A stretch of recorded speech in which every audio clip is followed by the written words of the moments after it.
आज बनाते हैं रेस्टोरेंट से भी ज़्यादा टेस्टी, ज़्यादा मज़ेदार मटन बिरयानी, वो भी बिल्कुल घर में। बिल्कुल हैदराबाद वाली बिरयानी का टेस्ट आपको इसमें मिलेगा।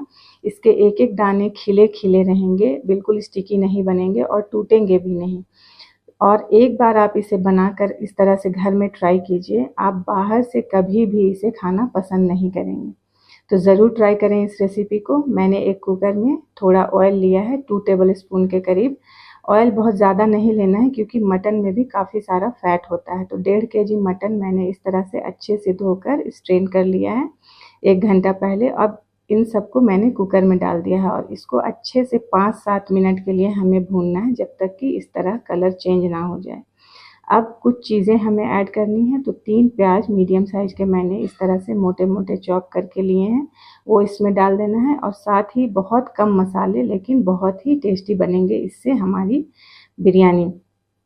तो 2 टीस्पून मैं यहाँ पर नमक ले रही हूँ, 1 टीस्पून मिर्ची पाउडर है, 2 टीस्पून मीट मसाला या मटन मसाला और 2 टीस्पून से 3 टीस्पून के करीब लेना है इसमें बिरयानी मसाला। बहुत ही अच्छा टेस्ट आता है। बिल्कुल ये मार्केट वाले मसाले हैं, लेकिन बिल्कुल आपको रेस्टोरेंट से भी ज़्यादा अच्छा टेस्ट देगा। तो इन सब मसालों को आपको अच्छे से मिक्स करना है। मार्केट का मसाला मैं यूज़ करती हूँ, लेकिन अच्छी क्वालिटी का, अच्छे ब्रांड का आपको यूज़ करना है, तभी अच्छा टेस्ट मिलेगा।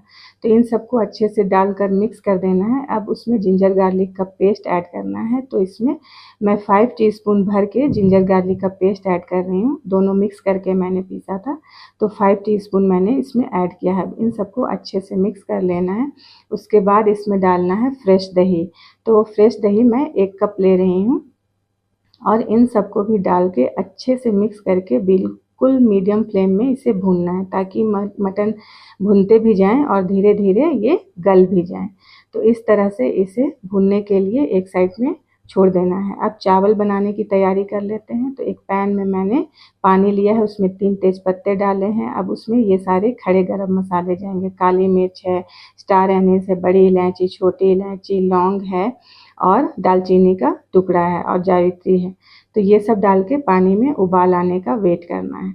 अब जब तक पानी में उबाल आ रहा, मटन भून रहे हैं, तब तक हम कुछ और तैयारी कर लेते हैं। तो जिस पैन में बिरयानी दम में लगानी है, उसी पैन में मैं यहाँ पर 4 टेबल स्पून ऑयल ले रही हूँ और उसमें हमें प्याज डालना है, बारीक चॉप किया हुआ। तो 4 से 5 प्याज मीडियम साइज़ के मैंने यहाँ पर लिए हैं। इन सबको इसमें डाल दिया है और हाई फ्लेम में बिल्कुल इसे फ्राई करना है। तो जब तक इसका कलर इस तरह गोल्डन ना हो जाए, तब तक इसे फ्राई करना है। फिर मैंने इसे एक प्लेट में निकाल लिया है और इसे अच्छे से फैलाकर ठंडा होने के लिए एक साइड में इसे छोड़ देना है। अब गैस का फ्लेम मैंने बंद कर दिया है, लेकिन इसी ऑयल में मैं 1 टीस्पून जीरा डाल के अभी छोड़ दूंगी और तब तक बाकी की तैयारियां कंप्लीट करते हैं। तो इसका फ्लेम मैंने बंद कर दिया है। अब पानी में उबाल आ गया है, तो इसमें चावल ऐड करना है। तो 3 कप मैंने यहाँ पर बासमती चावल 1-2 घंटा पहले धोकर और उसे फूलने के लिए छोड़ दिया था। तो खिले खिले और सॉफ्ट चावल चाहिए और वो टूटे भी नहीं और स्टिकी भी नहीं होने चाहिए। तो उसके लिए पानी में इसे आपको कम से कम आधा से 1 घंटा धोकर फूलने के लिए ज़रूर छोड़ना चाहिए।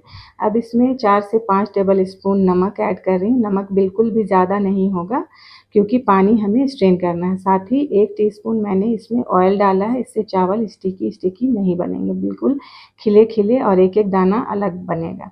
तो इसे अब हमें कुक करना है 70 to 75% तक। उससे ज़्यादा बिल्कुल कुक नहीं करना है, नहीं तो चावल स्टिकी और बनेंगे और टूटेंगे भी। तो जब तक चावल बन रहे हैं, तब तक इधर मटन भी हमारे ऑलमोस्ट तैयार हो गए हैं। ये अच्छे से भुन गए हैं और 80% तक तो ये गल भी गए हैं। तो अब गैस का फ्लेम मैं बंद कर दूंगी, इससे ज़्यादा नहीं गलाऊंगी, नहीं तो ये बिरयानी में टूटने लगेंगे।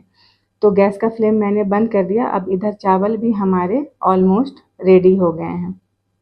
बिरयानी बनने में 1.5 से 2 घंटा लगता है। तो इस तरह मैं एक ही साथ सारी चीज़ें तैयार करती हूँ, तो जल्दी हो जाता है। तो आप भी इस तरह से करें, तो सारे काम जल्दी जल्दी होंगे, तो बिरयानी जल्दी बनकर तैयार होगी। तो अब जिस पैन में चावल मैंने स्ट्रेन कर लिया और इधर मटन को जिस पैन में मैंने प्याज ब्राउन किया था और जीरा ऐड किया था, उसमें सारा मटन इस तरह ट्रांसफ़र कर दिया है। अब इसमें थोड़ी हरी मिर्च और धनिया पुदीना मैंने चॉप करके रखा है, वो सब डालना है और चावल और प्याज इन सब की लेयरिंग करनी है। तो मटन मैंने एक साथ ही सारा नीचे डाल दिया है क्योंकि मैंने मटन को सिर्फ 80% तक ही कुक किया है। तो अगर इनको लेयर्स में आपको डालना है तो आपको मटन को 90 to 95% तो गला लेना होगा अच्छे से भूनने के बाद।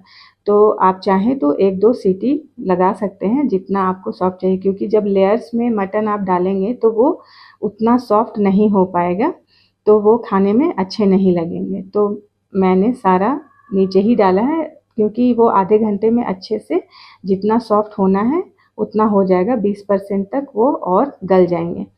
तो इस तरह से मैंने सारे चावल, प्याज, धनिया पुदीना और हरी मिर्च का लेयर सारे 2-3 लेयर में सारा कंप्लीट कर लिया है। अब आप चाहें तो आप मटन को गलाकर इस तरह चावल के साथ हर एक लेयर में आप मटन को भी डाल सकते हैं, बहुत अच्छे से वो भी बनकर तैयार होंगे। तो अब सारी लेयरिंग कंप्लीट हो गई है, तो अब हमें डालना है एसेंस। तो 1 कप दूध लिया है मैंने, इसमें मैं ऐड कर रही हूँ 15 से 20 बूंदे केवड़ा एसेंस की। आप चाहें तो रोज़ एसेंस भी ऐड कर सकते हैं, या कोई भी खाने वाला मीठा अतर होता है जिसकी खुशबू आपको पसंद हो, वो आप इसमें इस तरह से दूध में डाल के फैलाते हुए ऐड कर दें। अब साथ ही इसमें मैंने ऐड किया है 1 कप वाटर और 3 to 4 टीस्पून घी, वो मैं वीडियो में कैप्चर करना भूल गई। और उसके बाद मैंने इस तरह से एक गीला कपड़ा लेकर और उसे डाल दिया है और लिड लगा दिया है। अब इसके नीचे हमें रखना है एक तवा और इसे बिल्कुल पहले 5 मिनट के लिए हाई फ्लेम में आपको कुक करना है ताकि पतीला अच्छे से गर्म हो जाए। उसके बाद लास्ट के 30 मिनट्स बिल्कुल स्लो फ्लेम में इसे दम में छोड़ देना है, बिल्कुल छेड़ना नहीं है। तो 30 to 35 मिनट्स के बाद मैं यहाँ पर खोलकर आपको दिखा रही हूँ कि कितने अच्छे से ये बनकर तैयार हो गया है और इसका एक एक दाना खिला खिला है, बिल्कुल नहीं टूटा है और कच्चा भी नहीं है, एकदम अच्छे से जितना चाहिए उतना ये बनकर तैयार हो गया है। और मटन भी इसके बिल्कुल नहीं टूटेंगे इस तरह से और परफेक्टली कुक होंगे जितना कि आपको चाहिए। तो इस तरह से एक बार आप बिरयानी बनाकर देखिए, आपको रेस्टोरेंट में कभी इतनी अच्छी बिरयानी नहीं मिलेगी। बिल्कुल हैदराबाद वगैरह में जिस तरह की बिरयानी मिलती है वही टेस्ट मिलेगा और बिल्कुल मार्केट वाले मसालों के साथ भी। तो बस आपको मार्केट के मसाले अच्छे ब्रांड के लेने हैं और जो जो स्टेप्स मैंने बताए हैं कि चावल को किस तरह आपको बनाना है और मटन को अगर आप लेयर्स में डाल रहे हैं तो कितना गलाना है, तो उस तरह से आप बनाएंगे तो आपकी बिरयानी भी बहुत अच्छी बनेगी और सभी को बहुत पसंद आएगी। आप यहाँ पे देख सकते हैं कि मटन भी टूटे नहीं हैं, लेकिन मैं इसे दबा कर दिखा रही हूँ तो ये अच्छे से सॉफ्ट हो गए हैं। तो इस तरह से आप एक बार ज़रूर इस रेसिपी को ट्राई करें, आपको बहुत पसंद आएगी। और इस तरह की आसान रेसिपी के लिए मेरे चैनल को लाइक, शेयर और सब्सक्राइब करना बिल्कुल ना भूलें।